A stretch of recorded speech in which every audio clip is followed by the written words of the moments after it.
What's up everybody and welcome back to another episode of Fallout 4 Mods Weekly. This is a series where I show you guys some of the best for mods to come out for Fallout 4 each and every week. This week was a very notable one. We did see the release of PS4 mods for PS4 users. Unfortunately, this video is not going to be talking much about that, simply because PS4 users didn't really get any new releases, and this series is more one that focuses on new releases. You guys just got a lot of ports, which I will have a video coming out on, so stay tuned for that. It should be out either Monday or Tuesday, where I'll show you some more good port mods that did come out. Regardless, we did have a pretty interesting week for Fallout 4 on PC and Xbox One. We definitely got some unique and cool mods that I'm actually really happy with. We're still going through that kind of Skyrim is taking over everything, but it's definitely starting to slow down. We're getting more and more releases as each week passes by, and I think this week has been one of the better ones for quite a while. And also, before we jump right into it, I actually have a special part of news. Someone did actually tweet at me that Lord of War will be releasing his Rebel and all those other cool armors for PC and Xbox One later today. So obviously I released these videos around noon, so I didn't have time to actually cover it, but it should be in next week's episode, and I should have a full video out on it tomorrow. But if you're watching this, go check on Nexus or Bethesda.net and you can get some cool armor mods. But now, with that being said, let's get right into it.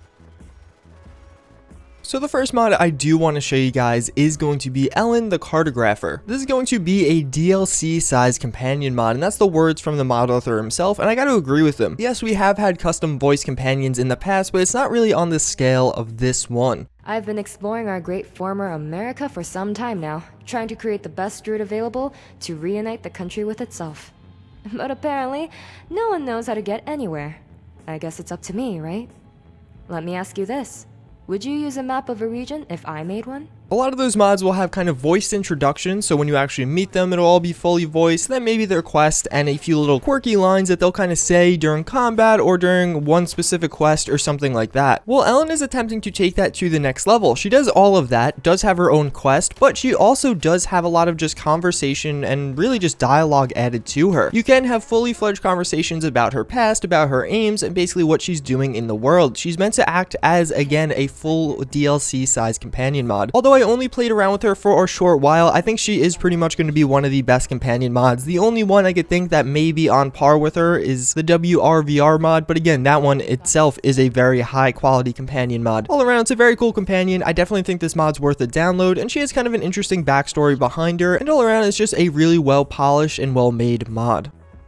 So up next, we do have the 44 Automag. Basically, this is going to add in the modern pistol that is a little bit more unique than some of the other pistols available today. In Fallout 4, it definitely is a very high quality. The textures and the model quality are very sharp, especially the 44 Automag logo on the side of the gun. But even beyond that, I feel like even though this is a modern day pistol, and we do have a lot of modern day pistol mods for Fallout 4, due to the uniqueness of this, it definitely gives you a different feel when using it in the game. It is meant to be kind of a hand cannon. It does do a lot of damage. Fully upgraded, this will do about 250 damage per shot, but honestly it is just kind of a trusty pistol mod. I would love to see kind of custom audio in the future, but for the time being, everything about it, even though it is kind of minimal in the way of modifications, is very high quality and works with the gun very well. One feature I did particularly like about the gun is actually the different grips. A lot of mod authors, when modifying this slot, will actually just give you stat changes, so like you'll have a marksman one, a comfort one, etc. Well, this one actually has visual changes as well, and although it's such a small little minute detail, I just think it really adds a lot to the gun, and especially the fully upgraded one does look very cool and complements the look of the gun very well.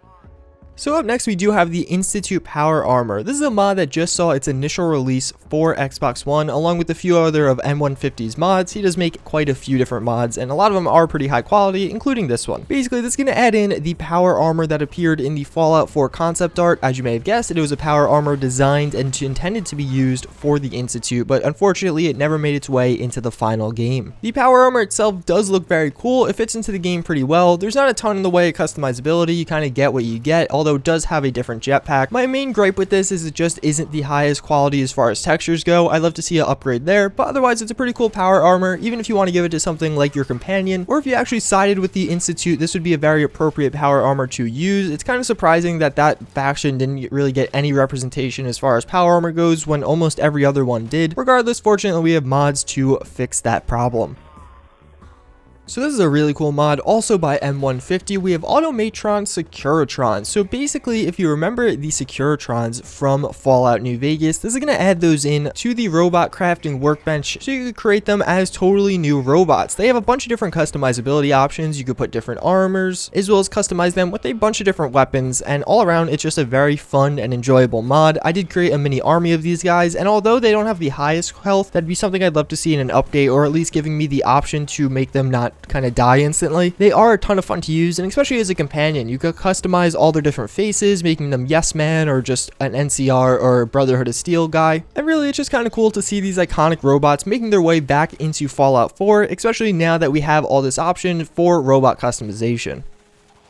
So last but not least, we have the light brawler outfits. Basically, this is going to add in a new kind of clothing or armor mod for the females and actually males in Fallout 4. I thought it was a pretty cool and unique looking armor. It definitely has a nice little vibe to it. And personally, I actually really like a lot of these kind of armors that almost look like augmented clothes. Like, they're just normal everyday clothes and a jacket, but then you have some bullets added on and a holster and then some like different knee pads and stuff. I just think that look is very fitting for Fallout 4, yet something that was kind of overlooked in the vanilla game, as there's no real options for outfits like that. The armor is extremely high quality, as you can expect from FemShepping and Dave the Drunk. They made a lot of mods like this before, and again, they're pretty much renowned for their quality. That's going to pretty much wrap it up for this week of Fallout 4 Mods Weekly. Again, kind of a sorry to all the PS4 mod users. I know you probably thought this video would have something crediting you, but you honestly didn't get any new releases. You just, again, got ports. But I should, again, have a video out tomorrow or Tuesday, probably looking more like Tuesday now. That does kind of show you guys some more cool mods to download. You've had a few new releases since the actual release of the system. But with all that being said, I thank you guys for watching, and I do hope to see you all next time. Later.